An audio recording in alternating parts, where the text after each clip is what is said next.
Dalam pandangan saya ternyata banyak orang-orang hebat hari ini yang sekarang menjadi tokoh-tokoh di Jakarta itu muncul dari desa-desa. Sekolah-sekolah ini merata sampai desa-desa dengan kualitas yang bagus. Saya kira ke depan akan sangat luar biasa lahir-lahir kader bangsa yang hebat-hebat dari pelosok-pelosok di Jawa Timur.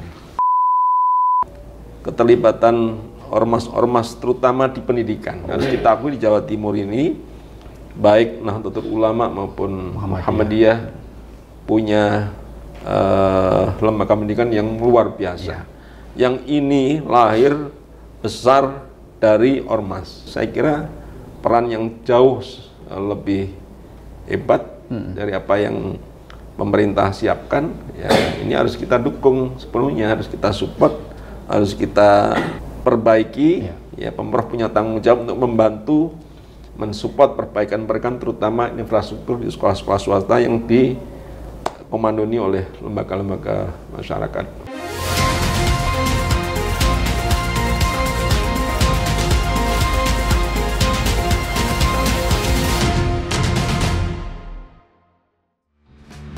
Haji Hidayat, SAG, MSI, lahir di Lamongan, 10 Februari 1972.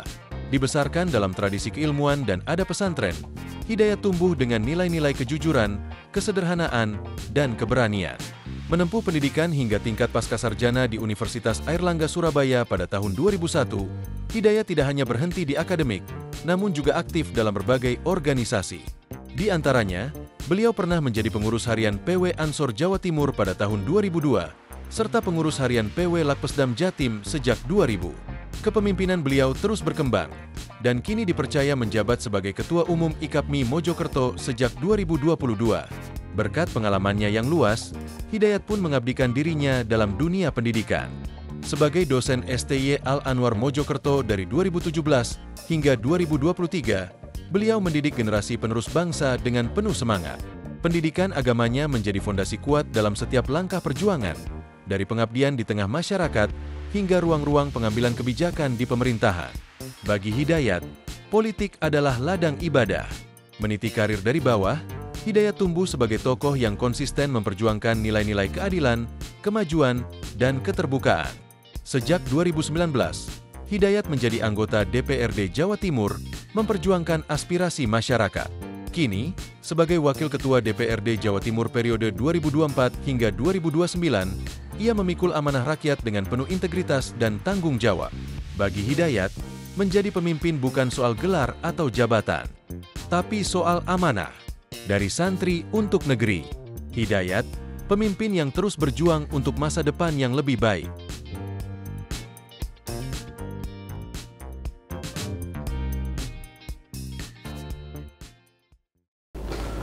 Assalamualaikum warahmatullahi wabarakatuh. Salam sejahtera untuk kita semuanya.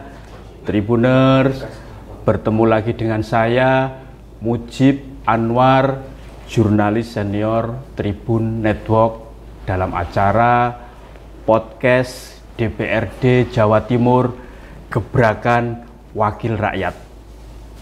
Tribuners, pendidikan merupakan fondasi penting bagi kemajuan suatu bangsa. Dan Jawa Timur sebagai salah satu provinsi terbesar di Indonesia memiliki peran yang sangat penting dalam meningkatkan kualitas pendidikan nasional. Namun, masih banyak tantangan yang harus dihadapi untuk meningkatkan kualitas pendidikan.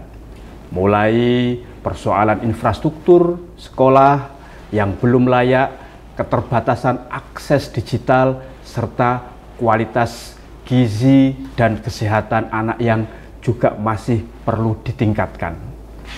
Dalam beberapa tahun terakhir, Pemprov Jawa Timur telah melakukan berbagai upaya untuk meningkatkan kualitas pendidikan, mulai membangun infrastruktur sekolah, meningkatkan kualitas guru, dan mengimplementasikan program-program pendidikan yang inovatif. Tetapi masih banyak pekerjaan yang harus dilakukan untuk semakin meningkatkan kualitas pendidikan di Jawa Timur, terutama dalam hal digitalisasi pendidikan, peningkatan kualitas gizi dan kesehatan anak, serta pemerataan kualitas guru. Untuk itu, Tribuners, kali ini kita akan mengangkat tema yang sangat menarik terkait pendidikan ini, yaitu memperkuat pendidikan nasional antara infrastruktur yang layak, digitalisasi, gizi, dan kualitas guru yang merata di Jawa Timur. Untuk mengulas tema tersebut sudah hadir bersama kita Bapak Haji Hidayat SAG MSI. Beliau adalah Wakil Ketua DPRD Jawa Timur, sekaligus Wakil Ketua DPD Partai Gerindra Jawa Timur. Narasumber kita kali ini akrab disapa Mas Dayat. Ini sudah politisi senior ini beliau. Kita sapa. Assalamualaikum. Waalaikumsalam warahmatullahi wabarakatuh. Sehat, Mas? Alhamdulillah sehat walafiat. Mas Dayat, ini soal pendidikan. Ini kan selalu menjadi atensi siapapun pemerintah yang memimpin republik maupun siapapun gubernur di Jawa Timur. Nah, kondisi pendidikan di Jawa Timur saat ini seperti apa, Mas Dayat? Ya, menurut saya kondisi pendidikan Jawa Timur sampai detik ini cukup bagus ya. Cukup bagus, terutama yang menjadi kewenangan Pemprov Jawa Timur, SMA, SMK, secara infrastruktur, secara kualitas, kemudian kualitas guru, kuantitas guru cukup bagus. Tetapi memang ada banyak pembenahan-pembenahan yang harus menjadi perhatian Pemprov sehingga ke depan akan jauh lebih baik, terutama di soal putus sekolah. Anak-anak putus sekolah terutama dari SMP ke SMA. Jadi angkanya masih cukup besar, antara 30-32%, ya karena berbagai faktor, sehingga anak-anak tidak melanjutkan sekolah di SMA dan SMK di Jawa Timur. Apa, Mas Dayat, faktor yang paling dominan sehingga masih banyak anak yang putus sekolah, tidak melanjutkan dari SMP ke pendidikan menengah SMA? Ya, rata-rata soal biaya pendidikan. Biaya pendidikan, padahal Pemprov berkali-kali menyampaikan bahwa sekolah SMA, SMK adalah gratis baik negeri maupun swasta. Tetapi di luar itu memang ada banyak pungutan-pungutan yang di lapangan faktanya ada, dan orang tua berpikir kalau anak saya nanti di SMA bagaimana biayanya, sehingga pilihan terbaiknya bagi orang tua adalah putus sekolah dan mencari kerja, terutama bagi penduduk-penduduk miskin, miskin ekstrim. Mereka ya soal biaya, di samping memang soal pemahaman orang tua yang masih menganggap pendidikan juga belum penting, di samping juga soal akses pendidikan yang masih kurang terjangkau oleh anak-anak. Misalnya dengan SMA cukup jauh letaknya, dengan SMK harus naik kendaraan apa, sehingga banyak anak-anak di daerah-daerah terpencil cukup SMP bahkan SD kemudian membantu orang tua bertani di sawah, di kebun. Ya, Mas Dayat, apakah karena itu angka anak putus sekolah ini masih relatif besar sehingga di pemerintahan Pak Prabowo ya kali ini itu ide untuk membuat sekolah rakyat yang salah satunya adalah inputnya itu berasal dari keluarga yang tidak mampu ya, artinya kesempatan untuk bisa mengenyam pendidikan yang layak sampai wajar pendidikan dasar serta menengah itu nanti bisa dilakukan. Tanggapan Mas Dayat? Iya, memang bagi Pak Presiden, Pak Prabowo ya, bahwa pendidikan adalah investasi yang sangat penting dan jangka panjang. Tidak boleh ada lagi anak-anak yang putus sekolah, karena dengan putus sekolah maka akan berefek masalah yang cukup besar, terutama soal kemiskinan dan lain sebagainya. sehingga muncul gagasan beliau yang cukup luar biasa, ada sekolah rakyat, baik di tingkat SD, SMP, dan ke depan SMA. Ini konteksnya adalah Pak Presiden ingin menciptakan pendidikan yang berkeadilan, yang setara, inklusif, yang terjangkau oleh anak-anak kita, dan harapan beliau ketika anak-anak nanti sampai di SMA, kemudian punya pengetahuan skill yang luas, dia bisa mengangkat ekonomi keluarga, bisa menjadi tulang punggung keluarga, dan alhamdulillah progresnya cukup luar biasa di Jawa Timur ya. Malah beberapa kelas rombelnya malah melebihi kuota sehingga harus buat rombel lagi. Itu kalau hasil evaluasi Mas Dayat kan selaku wakil rakyat ini kan, sampai saat ini seperti apa tentang keberadaan sekolah rakyat tersebut di Jawa Timur, Mas Dayat? Iya, karena program ini adalah program nasional dan Jawa Timur juga berkepentingan untuk mendukung program ini secara maksimal.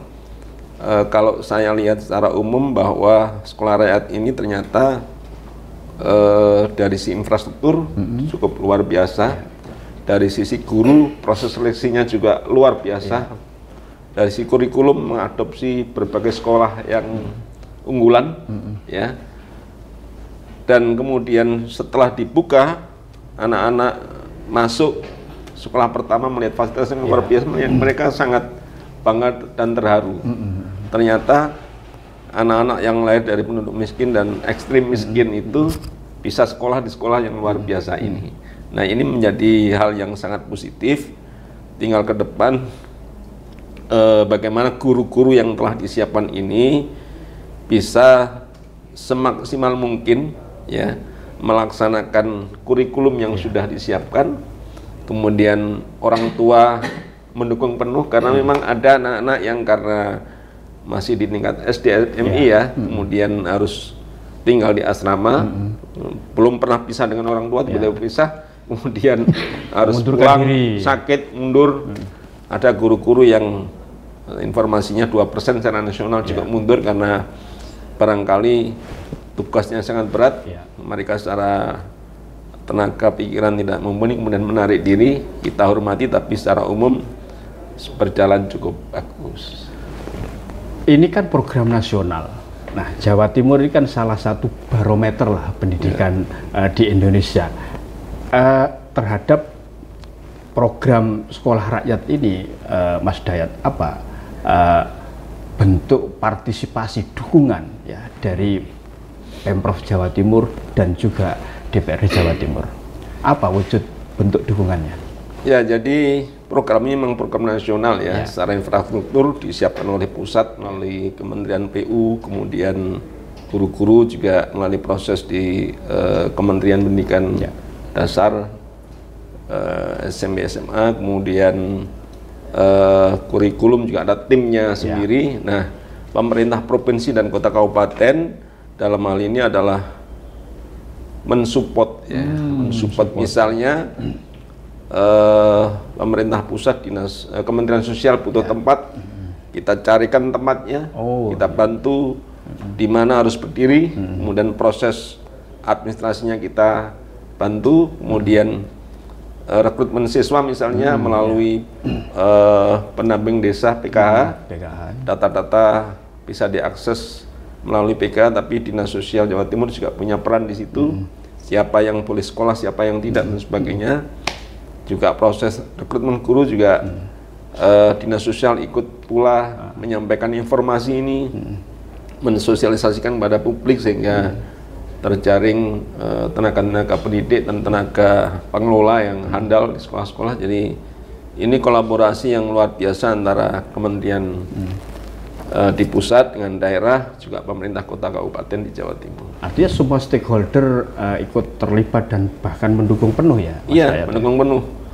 Terutama ketika harus mendatangi anak-anak ya, supaya mau sekolah rakyat. Yang sifatnya door to door itu ya? Door to door, menjelaskan mengapa dan bagaimana, apa fasilitasnya dan sebagainya, pemerintah daerah ikut terlibat di situ.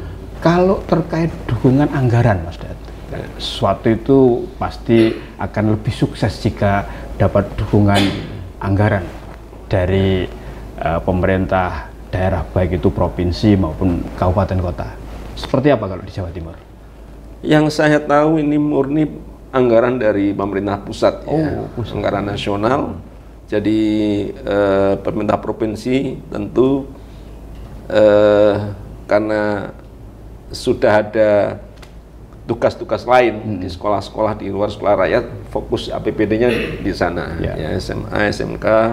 Kemudian kalau dinas kabupaten ya fokus di SD, baik negeri maupun swasta, sehingga beban anggaran Pemprov itu bisa fokus di luar sekolah rakyat menjadi fokusnya pemerintah pusat. Oh gitu. Mas Dayat, apakah melihat bahwa keberadaan sekolah rakyat ini juga salah satu untuk mengantisipasi terjadinya kesenjangan ya pendidikan antara di wilayah pelosok Jawa Timur dengan wilayah perkotaan, atau seperti apa? Ya, jadi yang tadi saya katakan bahwa Pak Presiden ingin pendidikan itu berkeadilan, ya, kemudian inklusif, terbuka untuk semua dan berkualitas, ya.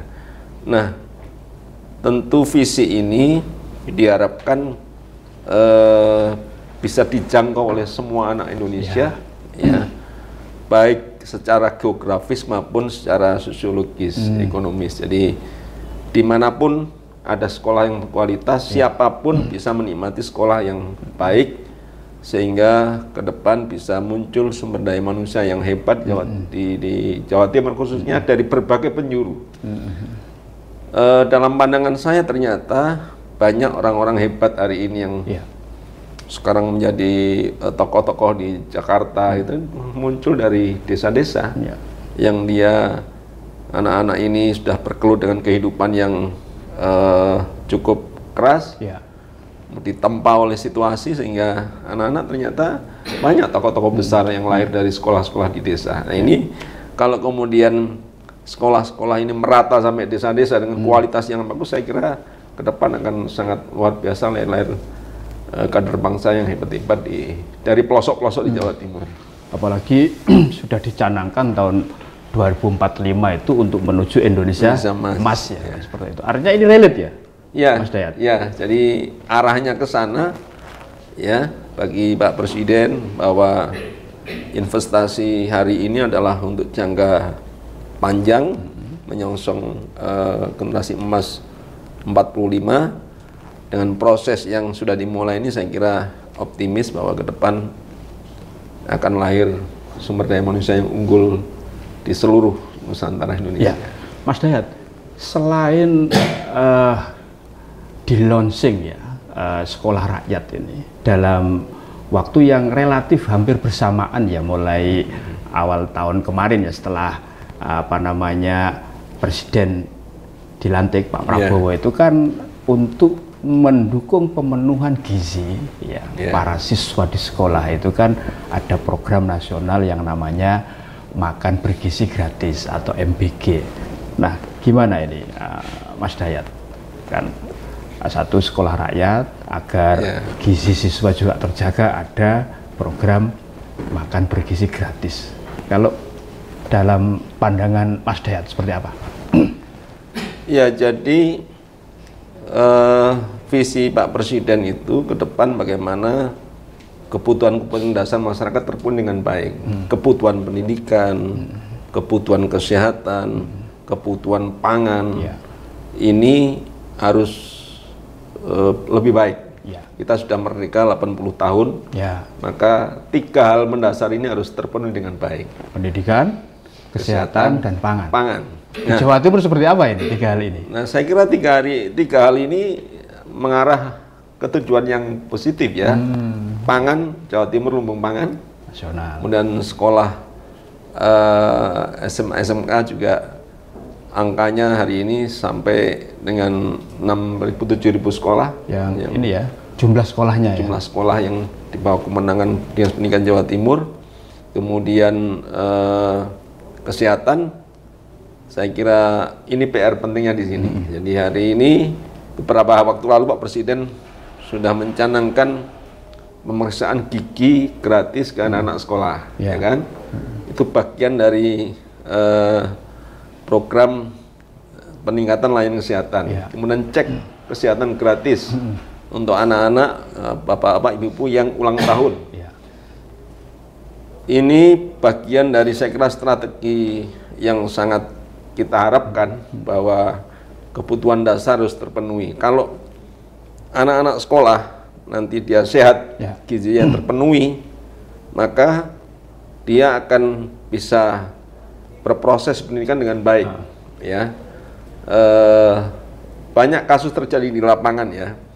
Anak-anak, terutama anak-anak penduduk miskin dan miskin ekstrem itu sekolah tidak sarapan, ya, hanya bawa bekal yang sangat terbatas. Kemudian dia harus bertahan di sekolah mulai jam 7 sampai jam 12 atau jam 1 siang dengan gizi yang kurang. Nah, kalau sudah pemenuhan gizinya kurang, ya tentu menerima materi sekolah, pelajaran sekolah ya akan sangat berat. Ya 1 jam sudah loyo, sudah ngantuk, sudah. Dan juga ada pepatah ya, al-aqlu salim fi jismi salim, ya. Akalnya sehat tergantung pada jiwa, jasadnya yang sehat. Ya, kalau kemudian jasadnya terpenuhi dengan gizi yang bagus, maka akalnya, pikirannya, EQ-nya akan berkembang dengan baik. Maka beliau, saya kira hari ini dapat kita lihat program di launching beriringan, atau ketahanan pangan, ada program layanan kesehatan gratis di berbagai titik, juga ada sekolah rakyat. Ini kebutuhan dasar pendidikan yang saya kira dapat kita lihat merata di Jawa Timur. Artinya 3 hal ini harus berjalan beriringan ya Mas Dayat, ya, agar output ya nanti muncul generasi masa depan yang bisa menuju Indonesia emas itu bisa terwujud. Ya, jadi harus beriringan dan kemudian semua harus saling membantu, saling mendukung. Pemerintah pusat sampai di tingkat desa mendorong ke sana, ya, sehingga angka putus sekolah bisa berkurang, angka stunting bisa berkurang, kemudian ibu-ibu hamil bisa melahirkan anak dengan sehat, kemudian kebutuhan pangan terpenuhi, beras terjangkau, petani makmur. Jadi 3 hal ini saya kira sekarang kita nikmati lah, sudah kita nikmati, dan insya Allah ke depan cita-cita beliau ya untuk menuju Indonesia emas akan tercapai. Ya, Mas Dayat ini kan wakil rakyat, sudah beberapa periode ya menjadi anggota DPRD Jawa Timur, dan pasti sering turba menyapa masyarakat di bawah, konstituen. Apa sih Mas yang paling sering dikeluhkan masyarakat itu di konstituen Anda terkait dengan ya bidang pendidikan, ya kesehatan dan pangan, yang tadi 3 hal penting yang nanti bisa mewujudkan terbentuknya generasi emas? Ya, masih banyak catatan di bawah ya, misalnya soal pendidikan yang di awal tadi saya sampaikan, masih ada pungutan-pungutan di luar ketentuan ya, dengan dalih infak, sodakoh, kesepakatan dari orang tua. Nah, ini ternyata di lapangan masih banyak terjadi, ya. Kasus-kasus masuk sekolah kemarin, PDSB ya, juga ada pungutan-pungutan liar. Nah, ini yang saya kira menciderai proses penerimaan siswa baru yang dicanangkan oleh Bukup. Tidak boleh ada pungutan-pungutan liar. Seragam-seragam sekolah harus harganya terjangkau dan tidak boleh lebih mahal dari harga di pasar. Tidak boleh ada paksaan membeli seragam harus di sekolah, boleh beli di luar. Nah, ternyata masih terjadi, dan memang banyak orang tua yang sabar dan setengah takut untuk melaporkan karena kalau lapor ketahuan siapa, anaknya siapa, nanti jadi catatan sekolah. Ini masih saja terjadi di lapangan. Misalnya juga kasus yang kemarin lagi marak juga penebusan ijazah ya, yang angkanya bayarnya harus 3-5 juta dan sebagainya. Ini banyak juga terjadi, sehingga lulus SMK dia nggak punya ijazah, nggak bisa ngelamar kerja, akhirnya karena ijazahnya tertahan. Ijazahnya tertahan. Nah ini saya kira Pemprov Jawa Timur harus betul-betul mulai tahun ini memonitor, mengawasi, jangan sampai ada sekolah-sekolah menahan ijazahnya anak-anak yang lulus SMA maupun SMK. Di layanan kesehatan, saya kira hari ini banyak keluhan-keluhan soal layanan BPJS. BPJS kesehatan ya? Ya, BPJS kesehatan itu kalau kita lihat di rumah sakit pemerintah, banyak yang belum terlayani dengan baik, terutama kategori penyakit-penyakit berat. Ya. Yang tidak di-cover oleh BPJS? Ya. Atau yang seperti apa? Yang di-cover juga, tapi dia harus melalui proses yang panjang. Ya. Misalnya ada pasien dari Mojokerto, dia mengalami pengemukan apa namanya itu, dan butuh berobat, tapi harus melalui proses di poli yang panjang. Hari ini cek darah pulang, besok cek jantung, seminggu lagi pulang, minggu depan lagi harus cek lagi, sehingga panjang. Ini memberatkan pasien-pasien yang dari jauh-jauh datang, tapi rumahnya itu jauh ya. Ya, di samping memang ketika penanganan khususnya juga harus antri jadwal yang sangat luar biasa. Karena rumah sakit misalnya Dr. Sutomo ya, ini kan melayani pasien di Indonesia Timur ya. Sehingga ketika harus dilaksanakan operasi misalnya, nunggu di jadwal cukup lama. Nah ini sangat dikeluhkan oleh banyak masyarakat, karena di saat dia kritis, tapi rumah sakit nggak bisa melayani karena aturan prosedur BPJS yang cukup berbelit itu. Nah, di sektor ketahanan pangan, saya kira beberapa waktu lalu memang pembelian gabah sudah cukup bagus, ada HET, tetapi banyak bulog-bulog yang tidak bisa membeli maksimal gabah masyarakat karena keterbatasan anggaran, sehingga ada tenggulak masuk. Petani itu kan pengen cepat dipanen dapat uang. Ketika nunggu bulog agak lama, dia jual ke tenggulak dengan harga di luar HET, di luar 6.500 ya. Ada yang pokoknya 5.000 dilepas ke tenggulak, sehingga ada beberapa petani yang belum merasakan HET yang dicanangkan oleh pemerintah karena keterbatasan bulog menyerap masyarakat. Mas Dayat, dengan masih adanya tadi ya keluhan dari masyarakat, catatan yang penting tadi, apa yang dilakukan oleh DPRD Jawa Timur, Mas Dayat lah seperti itu, apa yang sudah dilakukan dengan agar aspirasi tersebut itu bisa tidak terjadi lagi lah kayak model stunting dan seterusnya. Ya, ada berbagai cara dan forum ya. Di saat kita reses, kita pastikan di lapangan seperti apa, data-data yang masuk seperti apa. Nah, sehingga apa yang kita dapatkan di lapangan betul-betul valid, betul-betul ini bagian dari keinginan masyarakat.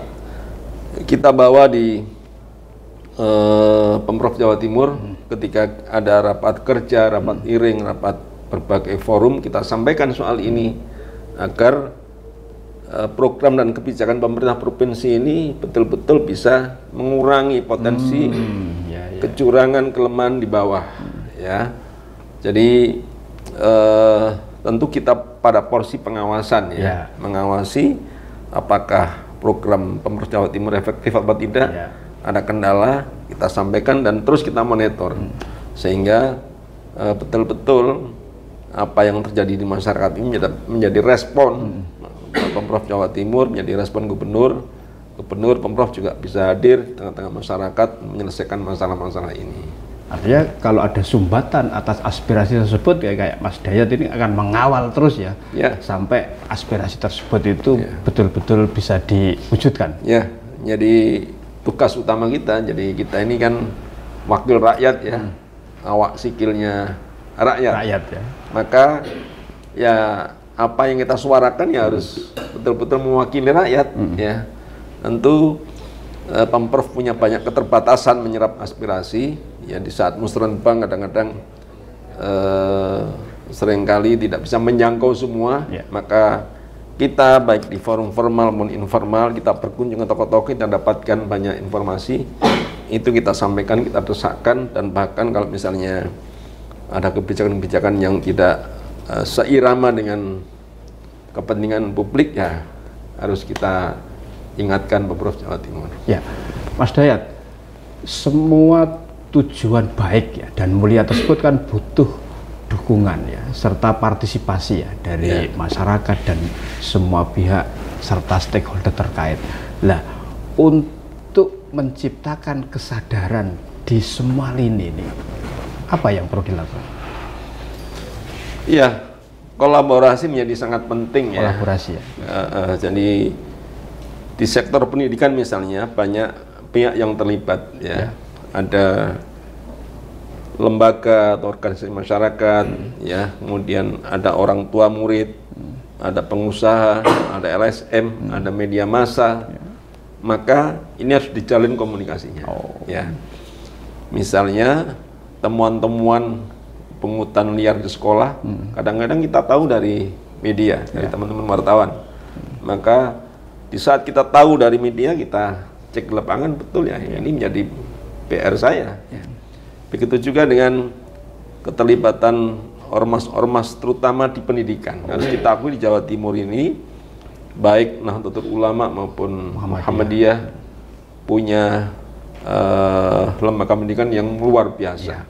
Yang ini lahir besar dari ormas. Ya, pendidikan, biaya pendidikan juga bersumber dari kemampuan ormas dan orang tua siswa. Bahkan sebelum Indonesia merdeka, mereka sudah punya lembaga pendidikan. Sudah punya lembaga pendidikan, bangun fisik sendiri, gaji guru sendiri, bikin kurikulum yang diadaptasi dengan kurikulumnya pemerintah. Nah, ini saya kira peran yang jauh lebih hebat dari apa yang pemerintah siapkan. Ya, ini harus kita dukung sepenuhnya, harus kita support, harus kita perbaiki. Ya, Pemprov punya tanggung jawab untuk membantu mensupport perbaikan-perbaikan terutama infrastruktur di sekolah-sekolah swasta yang dikomandoni oleh lembaga-lembaga masyarakat. Anggaran pendidikan di Jawa Timur itu sudah sesuai dengan amanat undang-undang atau masih kurang atau seperti apa, Mas Dayat? Sudah, ya di tahun 2025 ini bahkan sudah 32%. 32%? Amanahnya kan 20 ya. 20 ya? 20, sudah 32%. Artinya komitmen concern gubernur, concern para anggota dewan legislatif jauh lebih baik. Jadi karena punya visi yang sama bahwa pendidikan adalah investasi yang penting, besar, maka APBD kita tidak hanya 20%, tapi di atas 20%. Itu kemungkinan nanti akan makin ditingkatkan lagi ke depannya atau sudah dikunci di angka 32% tersebut, khusus anggaran pendidikan? Saya kira melihat potensi anggaran kita ya. Jadi satu, melihat potensi anggaran kita, kemudian yang kedua ya melihat tantangan-tantangan pendidikan ke depan. Kalau misalnya ada kebutuhan-kebutuhan yang sangat mendasar, kemudian harus kita tambah, ya tentu kebijakan ini bisa saja kita lakukan. Nah, problemnya hari ini kan PAD kita sudah mengalami perubahan-perubahan ya, terutama potensi dari pajak kendaraan bermotor yang dulu menjadi miliknya Pemprov sekarang harus dibagi oleh kota kabupaten. Nah, sehingga PAD kita berkurang, maka postur anggaran kita menjadi harus lebih terukur melihat PAD kita, sehingga ya tentu tadi yang saya katakan ke depan melihat potensi itu dan tantangannya ke depan seperti apa. 32% itu kalau nominalnya berapa sih, Mas Dayat? Ya, kalau APBD kita 2025 kan 28 triliun ya. Kali 30% berarti sekitar maaf 200 ya sekitar 500 miliar. 500-600 miliar. Saya kira angka ini itu yang murni ya dari PAD murni ya. Murni ya, bukan yang juga bantuan dari pusat atau mana, bukan ya, di luar itu ya. Ya di luar itu ya. Dari yang Mas Dayat sampaikan tadi, apa kira-kira pesan ya serta harapan ya agar pendidikan di Jawa Timur itu semakin merata ya, baik dalam hal infrastruktur ya, fasilitas maupun kualitas pendidikannya. Jawa Timur ini kan mulai pelosoknya ada, perkotaannya ada kan, kepulauannya kan juga ada. Apa ini? Ya, saya kira ke depan untuk perbaikan pendidikan kita memang tadi yang saya katakan harus ada kolaborasi. Kolaborasi. Pemerintah harus sering hadir di tengah-tengah masyarakat.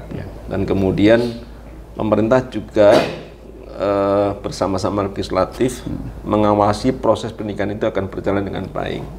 Terutama saya kira tadi mencegah sekuat tenaga agar tidak terjadi anak-anak putus sekolah, ya, baik putus sekolah dari SD, SMP maupun SMA. Bahkan sekarang kita dorong Pemprov Jawa Timur untuk banyak membuat gerakan-gerakan beasiswa untuk anak-anak yang berprestasi kuliah S1 maupun S2. Untuk apa? Untuk kepentingan supaya anak-anak termotivasi tidak putus sekolah. Ya, karena kalau sudah putus sekolah, apalagi SD SMP, ini menjadi beban keluarga, menjadi beban pemerintah, dan apa yang kita cita-citakan nanti ke depan adalah Jawa Timur yang sejahtera akan terbebani oleh anak-anak yang putus sekolah ya. Akan sulit mencari kerja, akan sulit membantu ekonomi rumah tangga, bahkan kalau putus sekolah kemudian dilepas akan menjadi ancaman sosial maupun ekonomi di tengah-tengah masyarakat.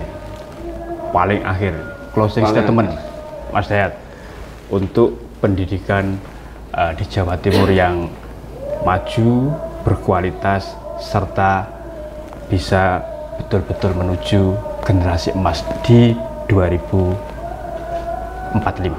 Ya. Jadi saya kira dari berbagai faktor ya, pendidikan bisa berkualitas itu ada faktor guru ya. Ini harus seirama dengan kesejahteraan guru ya.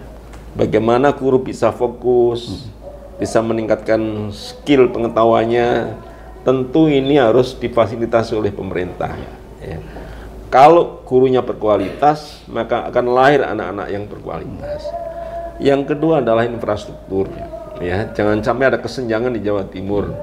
Ada sekolah yang mau roboh tapi di tengah-tengah kota ada sekolah yang sangat mewah. Ini tidak boleh terjadi ya. Sekolah infrastrukturnya harus baik sehingga anak-anak betah di sekolah, belajar dengan enak, belajar dengan nyaman. Maka ini harus menjadi perhatian pemerintah. Kemudian yang ketiga adalah tentu faktor lingkungan dan orang tua ya. Orang tua punya peran yang sangat besar karena anak-anak ini setelah pulang sekolah ya di rumah. Nah, kalau sudah di rumah tentu gurunya adalah orang tuanya. Kalau lingkungannya di rumah sehat, di sekolah sehat, maka ini akan sangat positif buat anak-anak kita. Tapi kalau di sekolah tidak sehat, di rumahnya jauh tidak sehat ya, akan rusak anak-anak ini. Maka tiga hal tadi, guru, kemudian infrastruktur, kemudian orang tua menjadi hal yang sangat penting. Nah, anak-anak ini kan ibaratnya lahir bagai kertas putih ya, yang tergantung orang tua, guru, dan lingkungan. Jadi anak-anak memang faktor penting, tapi saya lihat tiga hal tadi itu kalau ada pembenahan, ada penguatan, saya kira anak-anak akan terfasilitasi dengan baik. Oke, luar biasa ini. Berkeringat, temanya berat. Baik, Tribuners dan para pemirsa dimanapun Anda berada, demikian tadi podcast DPRD Jawa Timur gebrakan wakil rakyat bersama Mas Hidayat, Wakil Ketua DPRD Jawa Timur sekaligus Wakil Ketua DPD Partai Gerindra Jawa Timur. Kita bertemu lagi dengan narasumber tokoh-tokoh politik ternama di Jawa Timur. Saya Mujib Anwar undur diri. Assalamualaikum warahmatullahi wabarakatuh. Salam sejahtera untuk kita semuanya. Dan yang paling penting, jangan lupa bahagia.